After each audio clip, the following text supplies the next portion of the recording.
Hello class 10th students, welcome back in our channel. आप लोगों का चैनल में बहुत बहुत स्वागत है। आप जहां पे देख पा रहे हैं पेज, ये है प्रीवियस ईयर क्वेश्चन पेपर। पिछले साल विज्ञान का पेपर है ये 2023 में जो छप के आया हुआ था। सेट आपके सामने लिखा है 824 EM का। इसके पहले हमने एक और सेट करवाया है 824 EN का, वो अपलोड कर दिया है वीडियो हमने उसको, और आप इसे देखने के बाद उसे भी ज़रूर देख लीजिएगा, क्योंकि ये क्वेश्चंस जो होते हैं ना भैया, हर साल दर साल रिपीट होते रहते हैं इनमें से। तो देखिएगा ज़रूर, आप इन सेट को भी देख लीजिएगा और इसके बाद जो अब पिछला सेट हमने कराया उसको भी देख लीजिएगा। कुछ और सेट हम ढूंढेंगे, अगर मिल जाते हैं तो उसको भी हम करवाएंगे।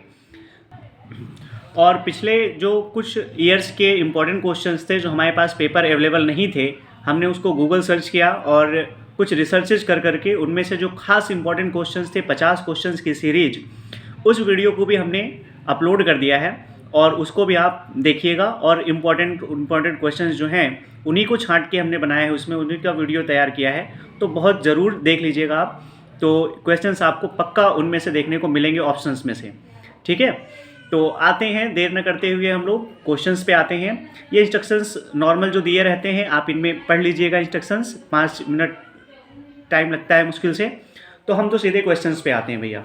क्वेश्चन नंबर वन हम लोगों के पास में है, ये ऑप्शनल क्वेश्चन है। तो क्वेश्चन क्या दिख रहा है आपको? दिख रहा होगा शायद क्वेश्चन, बहुविकल्पीय प्रश्न।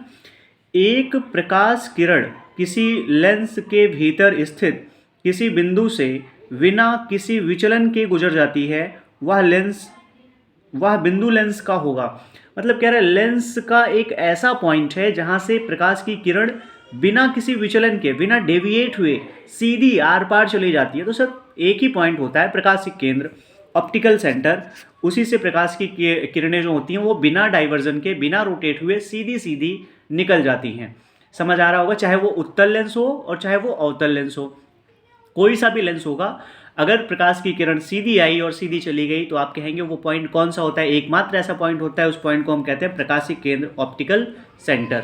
चलिए अगले क्वेश्चन पे। क्वेश्चन नंबर 2 क्या कह रहा है? एक प्रकाश किरण अवतल दर्पण के वक्रता केंद्र से होते हुए, अवतल दर्पण है हम लोगों के पास में, कह रहा है अवतल दर्पण है और अवतल दर्पण के वक्रता केंद्र से होते हुए दर्पण के पृष्ठ पर आपतित होती है। परावर्तन कोण का मान क्या है? तो सर सिंपल सी बात है कि अवतल दर्पण है चाहे उत्तल दर्पण है, अगर वहाँ पे वक्रता केंद्र से अगर प्रकाश की किरण जा रही है, कहाँ से जा रही है? सेंटर ऑफ कर्वेचर, यानी वक्रता केंद्र से अगर होते हुए प्रकाश की किरण जा रही है, तो आपतित किरण और परावर्तित किरण के बीच का जो एंगल होगा वो सेम होगा। भाई सीधी सीधी प्रकाश की किरण आती है और चली जाती है वक्रता केंद्र से, बिना इधर उधर भटके हुए, बिना डेविएट हुए, बिना विचलित हुए। तो कह रहा है एंगल कितना होगा? तो एंगल जाहिर सी बात है, जहाँ से आई वहीं चली गई, तो एंगल कितना? 0 डिग्री का हो जाएगा। आसान प्रश्न था, बहुत आसान प्रश्न था। आते हैं तीसरे क्वेश्चन पे। एक सामान्य आंख वाला व्यक्ति किसी वस्तु को सुस्पष्ट का मतलब होता है एकदम क्लियर विजन, देख सकता है यदि वस्तु की दूरी आंख से मिनिमम जो दूरी होनी चाहिए वो 25 सेंटीमीटर होनी चाहिए, और मैक्सिमम जो दूरी होनी चाहिए वो अनंत से कम होना चाहिए, और 25 से ज़्यादा की दूरी होनी चाहिए वस्तु की, तब जाकर के इंसान क्लियर तरीके से वस्तुओं को देख पाता है। समझ आ गया होगा ये क्वेश्चन भी। क्वेश्चन नंबर 4, किसी परिपथ में लगे विभवांतर को स्थिर रखते हुए, कह रहा है विभवांतर स्थिर रख रहे हैं हम। विभवांतर स्थिर रखने का मतलब होता है कि विभवांतर चेंज नहीं करना है, और प्रतिरोध को 3 गुना कर दिया जाता है, तो परिपथ में धारा क्या हो जाएगी? देखिए उसको सॉल्व करना पड़ेगा, थोड़ा सा देखते हैं। कह रहा है कि परिपथ में लगे विभवांतर को, विभवांतर V बराबर क्या है? V ही है। और कह रहा है कि परिपथ के प्रतिरोध को तिगुना कर दिया जाता है, तो R इक्वल क्या हो जा रहा है? 3R हो जा रहा है। तो कह रहा है सर I क्या हो जाएगा? I equal question mark. तो ओम का नियम कहता है V बराबर IR, V बराबर IR। कह रहा है V तो V ही है, I कितना है निकालना है, R कह रहा है कितना हो जा रहा है? 3 गुना हो जा रहा है, 3R हो जा रहा है। तो कह रहा धारा कितनी हो जाएगी सर? V/3 हो जाएगी। V/3 इक्वल R 1/3 हो जाएगी, 1/3 हो जाएगी। तो 1/3 ऑप्शन कौन सा है? 1/3 ऑप्शन नंबर डी है। धारा कितनी हो जाती है? 1/3 हो जाती है। ठीक है, समझ आ गया होगा। अगला क्वेश्चन नंबर 5, किसी मकान में 220 वोल्टेज, अच्छा ये भी न्यूमेरिकल है, न्यूमेरिकल्स बड़े सावधानी से करिएगा आप। किसी मकान में 200 वोल्टेज पर विद्युत आपूर्ति की जाती है, मकान में 100 ओम तथा 200 ओम प्रतिरोध के 2 विद्युत बल्ब प्रतिदिन 1 घंटा प्रयोग में लाए जाते हैं। प्रतिदिन विद्युत ऊर्जा की खपत क्या होगी? कह रहा है सर क्या वोल्टेज आपको दिया गया, वोल्टेज 200 वोल्ट का है और चीज़ें खर्च कितनी हो रही हैं उसको निकाला जाना है आपको, और हर 1 घंटा में यूज़ हो रही है, सारे सामान 1 घंटा यूज़ हो रहे हैं। सॉल्व करते हैं क्वेश्चन को, देखिएगा थोड़ा सा और आगे करिए भैया, देखिए समझिएगा आप इसके बारे में थोड़ा सा। 220 वोल्ट, 200 वोल्ट, तो V की वैल्यू कितनी हो गई? 200 वोल्टेज आपूर्ति की जा रही है। मकान में 100 ओम प्रतिरोध है एक का, R1 इक्वल 100 ओम है, और 200 ओम प्रतिरोध के 2 विद्युत बल्ब, एक कितना है? R2 200 ओम विद्युत प्रतिरोध है, एक का 100 ओम है, दूसरे का 200 ओम है विद्युत प्रतिरोध, और कह रहा है कि दोनों को कितने घंटे यूज में लाया जाता है? 1 घंटे। तो सर इनको जोड़ा कैसे गया है? ये चीज़ें लिखी गई हैं क्या? बिल्कुल नहीं लिखी गई हैं, कोई दिक्कत नहीं है। तो चलो कोई दिक्कत नहीं है भाई। तो कह रहा है 1 घंटा यूज में लाया जाता है, टाइम बराबर कितना है? 1 घंटे, 1 आवर, टाइम 1 आवर है। ऊर्जा की खपत क्या होगी वही पूछ रहा है आपसे। तो फॉर्मूला होता है क्या? H equal V I T, H equal V I T. तो H इक्वल क्या हो जाएगा? V 200, आई तो पता नहीं है हमें, आई निकालना पड़ेगा, आई दोनों के लिए निकालना पड़ेगा। टी कितना है? कह रहा है 1 घंटे, तो H इक्वल आई पहले के लिए, पहली वाली आई के लिए देखिएगा आप, पहले के लिए, पहले प्रतिरोध के लिए आई, V बराबर आई आर 1, तो आई इक्वल आई 1 के लिए देख लीजिएगा, V कितना है? 200, R कितना है? 100, डिवाइड करिएगा 2 एम्पियर आ जाएगा पहले के लिए। I1 कितना आ गया? 2 एम्पियर। तो रखिए यहाँ पे I1 कितना रखेंगे? यहाँ पे 2 एम्पियर, 2 दूना 400, 400 आया पहले का। दूसरे का देखते हैं, दूसरे में देखिएगा, दूसरे में क्या आएगा? V equal I R 2, V कितना है? 200 है, I2 निकालना है, R2 कितना है? 200 है, 200 से 200 कैंसिल हो गया, 200 से 200 कैंसिल हो गया, कितना आया? 1 एम्पियर, 1 एम्पियर आई। तो वैल्यू रखिएगा यहाँ पे H equal V I T, तो 200 गुणे 1 गुणे 1 कितना आ गया? 200। तो सर पहले वाले का आया 400, दूसरे वाले का आया 200, दोनों मिला लीजिए आप, पहले वाले का 400, दूसरे वाले का 200, दोनों मिला लीजिएगा आप, तो H1 इक्वल 400, H2 इक्वल 200, दोनों मिलाइए कितना आ जाएगा? 400 और 200 600, 600 किलोवाट घंटा, 600 किलोवाट घंटा। ऑप्शंस मिल रहे हैं? बिल्कुल बिल्कुल। कौन सा ऑप्शन? Option number 2। देखिए एक नंबर के लिए कितना लंबा सॉल्यूशन गया है, एक नंबर के लिए कितना लंबा सॉल्यूशन गया है। अगर आप देखना चाहें, स्क्रीनशॉट लेना चाहें तो स्क्रीनशॉट ले सकते हैं इसका, आप देख लीजिएगा, स्क्रीनशॉट ले लीजिएगा सीरियल से इसके, ये हो गए स्क्रीनशॉट, स्क्रीनशॉट आप ले सकते हैं इसका, ठीक है। चलिए आते हैं अगले क्वेश्चन के ऊपर। नेक्स्ट क्वेश्चन है, छठा क्वेश्चन है, किसी गोलीय दर्पण तथा किसी लेंस की फोकस दूरियां -25 सेंटीमीटर है। संभवतः दर्पण व लेंस है। अच्छा लेंस और दर्पण की बात कर रहा है, तो सर चाहे लेंस हो चाहे दर्पण हो, अगर निगेटिव में फोकस दूरी होगी तो वो क्या होगा? दोनों के दोनों क्या होंगे? अवतल होंगे। नेक्स्ट क्वेश्चन, किसी विद्युत परिपथ में 2 ओम, 4 ओम तथा 6 ओम के 3 प्रतिरोध श्रेणी क्रम में जुड़े हैं। ठीक बात है, कोई दिक्कत नहीं है।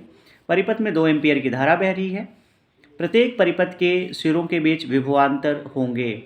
तो समझिएगा विभव अलग अलग होंगे, धारा एक समान होगी। कौन सा? श्रेणी क्रम में, ये ध्यान रखा करिएगा आप। श्रेणी क्रम में धारा एक समान, विभव अलग अलग होते हैं, तो वही पूछा है, अलग अलग विभव होंगे।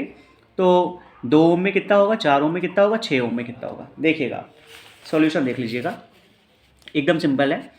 पहले वाले प्रतिरोध क्या हो जाएगा? R1 इक्वल 2 ओम, R2 बराबर 4 ओम, R3 बराबर 6 ओम, ये हो गया प्रतिरोध। R1 R2 R3 प्रतिरोध तीनों हो गए। कह रहा धारा कितनी बह रही है? सब में धारा बह रही है मिलकर के 2 एम्पियर की, सब मिला करके 2 एम्पियर की धारा बह रही है। अब कह रहा है वोल्टेज निकालना है आपको, तो वोल्टेज के लिए क्या होता है फॉर्मूला? V बराबर आई आर, ओम के नियम से 1 के लिए, पहले वाले के लिए, तो V बराबर आई 2 सेम रहेगा, R1 2, 2 दूना 4 वोल्ट पहले के लिए। दूसरे के लिए क्या हो जाएगा, रखिएगा वैल्यूज, V बराबर आई R2, तो V बराबर I की वैल्यू 2, R2 की वैल्यू 4, तो 4 दूना 8 वोल्टेज। तीसरे के लिए V बराबर I R3, तो रखिएगा वैल्यू V बराबर 2 गुणे R की वैल्यू 6 और 6 दूना 12, 4 8 12 वोल्ट। कौन सा ऑप्शन है, 4 8 12 वोल्ट, 4 8 12 वोल्ट। मुझे लग रहा है पहला ही ऑप्शन सही है, ये पहला ऑप्शन सही है। साथ के साथों क्वेश्चंस मैंने फिजिक्स के डिस्कस कर लिए हैं, आशा करता हूँ समझ भी आ गया होगा आपको। इसका भी स्क्रीनशॉट लेना चाहते हैं तो आप ले सकते हैं, ये रहा स्क्रीनशॉट, आप ले लीजिएगा, ठीक है। आते हैं केमिस्ट्री पे, खंड खा केमिस्ट्री, बहुत इंपॉर्टेंट क्वेश्चन है केमिस्ट्री के भी, देखेंगे। पहला क्वेश्चन है zinc plus H2SO4 Gibbs ZnSO4 plus H2। क्या है ये, जिंक धातु है। जिंक धातु को हाइड्रोजन सल्फेट के विलयन में डाला गया है और कह रहा है कि जिंक सल्फेट का विलयन बन जाता है और हाइड्रोजन गैस इसमें से बाहर निकल जाती है। तो सर क्या हुआ, जिंक ने हाइड्रोजन को उसके स्थान से विस्थापित कर दिया और बना क्या, जिंक सल्फेट। तो क्या किया इसने, जिंक ने हटाया हाइड्रोजन को, जिंक सल्फेट बना, विस्थापन हुआ। सर एक ही बार हुआ ना, बिल्कुल एक बार हुआ तो विस्थापन अभिक्रिया, सिंपल है। द्विविस्थापन में 2 बार विस्थापन होता है, संयोजन में योग होता है, वियोजन में अलगाव होता है, रिएक्शंस टूट जाती है। चलिए आगे बढ़ते हैं। अगला क्वेश्चन है दूसरा वाला केमिस्ट्री खंड से, Na2CO3 का प्रचलित नाम क्या है। सोडियम कार्बोनेट इसका तो रासायनिक नाम है और प्रचलित नाम इसका होता है धावन सोडा। बगल में जो लिखा हुआ विरंजक चूर्ण है, इसका जो फॉर्मूला होता है वो होता है CaOCl2 विरंजक चूर्ण। बेकिंग पाउडर का फॉर्मूला होता है NaHCO3। प्लास्टर ऑफ पेरिस का फॉर्मूला होता है CaSO4.12H2O।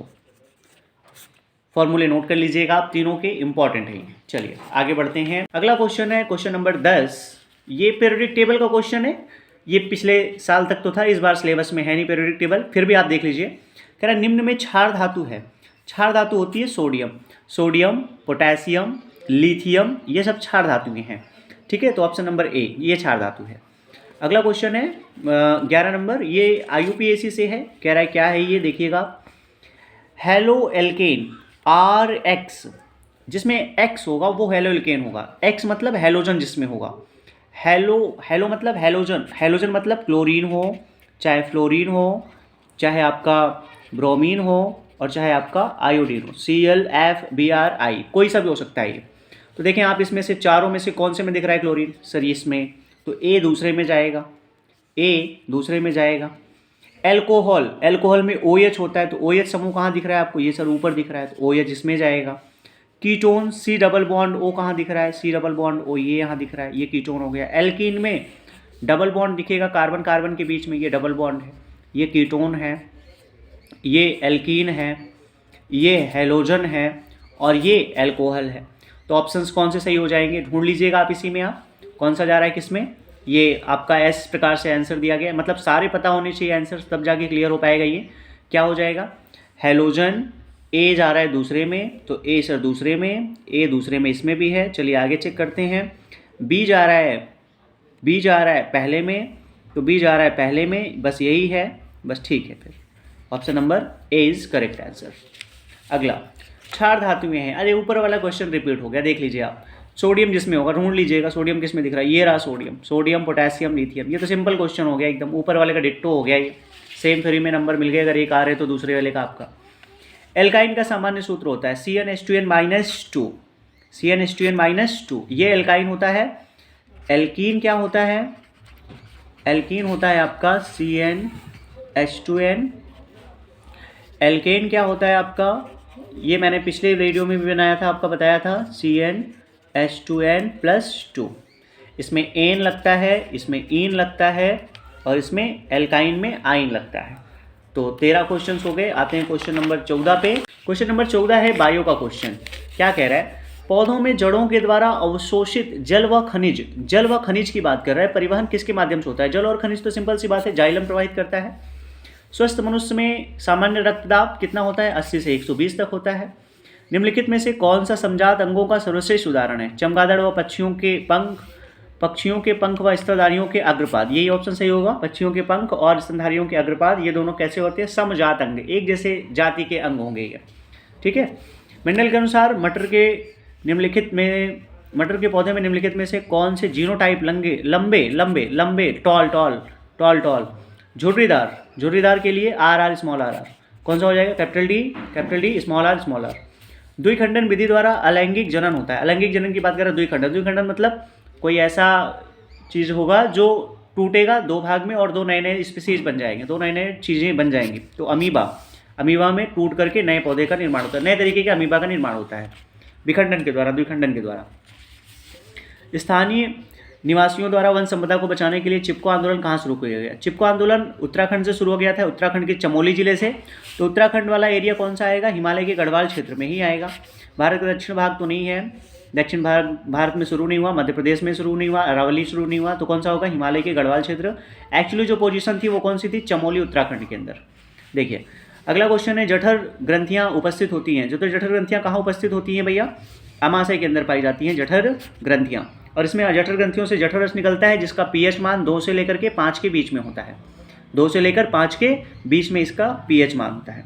आशा करता हूँ ये 20 के 20 क्वेश्चंस आपको क्लियर हो गए होंगे और आप पूरे के पूरे क्वेश्चंस को एक बार फिर से रिपीट करेंगे और अच्छे ढंग से तैयारी करते रहिएगा मजबूती से। जो वीडियो आपको लगे कि मुझे इस तरीके के जो टॉपिक लगे आपको कि मुझे इस तरीके के टॉपिक की ज़रूरत है एग्ज़ाम के दृष्टिकोण से, वो आप कमेंट कर दीजिएगा तो मैं आपको बना के दे दूंगा वीडियो उस पर। ठीक है, लग रहा हो जो कठिन उस पर आप बताइएगा, कमेंट करिएगा, मैं वीडियो प्रयास करूंगा बना के दे दूंगा। ठीक है, धन्यवाद।